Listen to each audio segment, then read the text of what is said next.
assim, estudar determinados comportamentos evangélicos. E por isso, a doutrina espírita veio quando a ciência pode servir-lhe de apoio.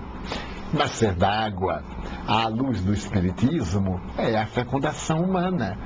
Quando o espermatozoide percorre a trompa de Falópio para a fecundação do óvulo, que se transforma em ovo ou neuroblasto, o fenômeno é todo aquoso. O espermatozoide é uma gotícula quase gelatinosa, que penetra a intimidade do óvulo, outra gotícula gelatinosa, e que, se fundindo, ao libertar-se da cauda, o espermatozoide passa a desenvolver-se dentro do ovo, ao fenômeno notável da mitose celular. Este ovo desloca-se e vai acoplar-se no útero, onde absorve líquido amniótico. Quando o indivíduo nasce e chega à idade adulta, são 70 trilhões de células, todas derivadas da célula básica. Mas o que é fascinante é que esse corpo nosso é constituído por 68% de água, 31% de sais minerais, cálcio e outras substâncias, e 1% de substância não identificada. Nascer da água é tomar um novo corpo. Ora bem, muitos poderão dizer, parece-me muito complicada a explicação. Mas Jesus, quando desceu do Tabor, após a transfiguração, conversando com os amigos, perguntou-lhes: quem dizem os homens que é o Filho do Homem? E eles responderam: uns dizem que tu és João, o Batista. João havia morrido pouco. Não é possível que ele o fosse. Outros dizem que tu és o Elias, ou Jeremias, ou um dos profetas que voltou. Ora bem, para que ele fosse uma dessas personagens que morreram há mais de centenas de anos, é óbvio que eles acreditavam na reencarnação. E nas exposições do pensamento hebreu, a reencarnação comparece com o nome de Guilgul. Por isso Jesus pergunta a Nicodemo surpreendido: tu ignoras isto? Porque a intelectualidade rabínica sabia de que os chamados mortos ressuscitam e tomam um novo corpo de carne, portanto reencarnam-se. Como Jesus não era nenhuma daquelas personagens, não era João, não era Elias, não era Jeremias, não era nenhum dos profetas que havia retornado, ele pergunta diretamente a Pedro: e tu, quem dizes que eu sou?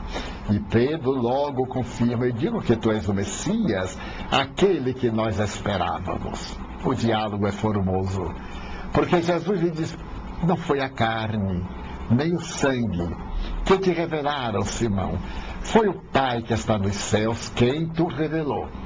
Isto é, não foi um raciocínio, não foi derivado das emissões de ondas neuronais, foi uma inspiração. Por quê? Porque Pedro era médium. Então nós temos aí a confirmação de que Jesus era o Messias e a reencarnação era a doutrina vigente entre os hebreus da época. Mais tarde, são os discípulos que lhe perguntam: Senhor, não é necessário que antes de vir o Messias venha o Elias?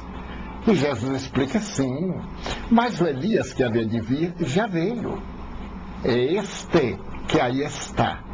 E entre parênteses do Evangelho encontra-se: e eles entenderam que ele se referia a João Batista. Como podia ser João Batista Elias, que morrera fazia mais de 600 anos, senão através da reencarnação? Em outros textos, nós vamos encontrar, como por exemplo em Marcos, quando Jesus se refere aos sinais do fim dos tempos. Depois de apresentar esses sinais, ele diz: não passará esta geração sem que tudo aquilo que eu disse cumpra-se até a última iota, até o último detalhe. Ora bem, se nós dermos uma média de 50 anos para cada geração, No passado eram 30, 35, hoje são 65, 70. Se dermos uma média de 50 anos para cada geração, já passaram 40 gerações e tudo o que ele disse não se cumpriu. Ter-se enganado ou nós que interpretamos mal? Sou pela segunda hipótese. Ele se referia àquela geração de espíritos, àqueles que muitos de nós estávamos, não necessariamente ao lado dele, mas reencarnados na ocasião.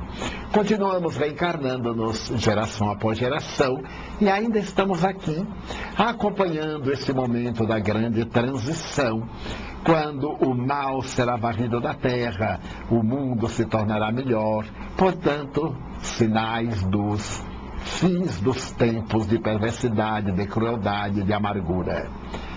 Mas, além do que está no Evangelho, logo depois o cristianismo primitivo é rico de personagens que divulgam a reencarnação.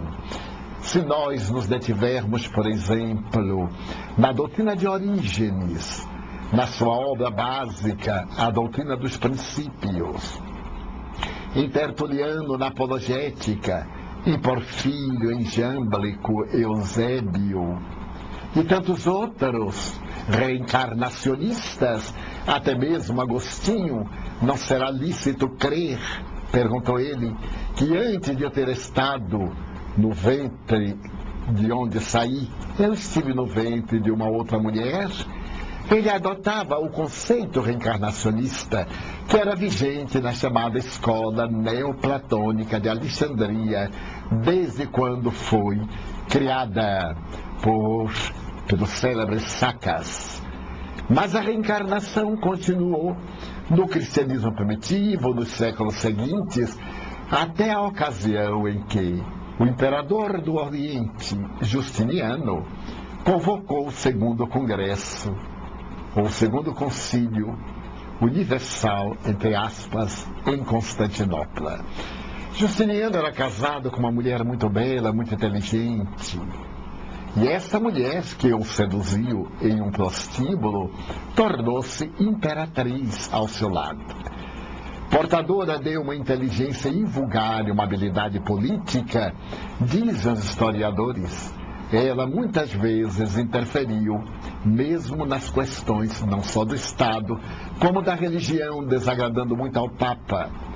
Quando ela atingiu o ápice do seu poder, as suas antigas companheiras, narra um historiador, começaram a vangloriar-se de que a prostituição era uma profissão muito honorável, porque uma delas, Teodora, encontrava-se hoje na condição de imperatriz. E ainda segundo as mesmas fontes, tomada de revolta, ela mandou decapitá-las a todas em Constantinopla. E o povo, revoltado, conhecendo a reencarnação, começou a dizer que ela se deveria reencarnar inúmeras vezes para resgatar esse terrível crime, que não é exatamente assim.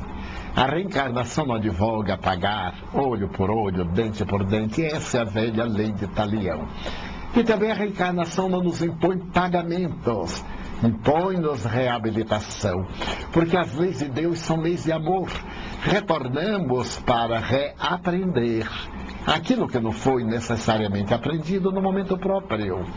Então, Teodora, quando estava para desencarnar, o que aconteceu no ano 548, solicitou ao marido que convocasse um concílio ecumênico para Constantinopla, em cuja oportunidade tornasse herética a doutrina da reencarnação, principalmente de Orígenes, no seu memorável A Doutrina dos Princípios. Segundo ainda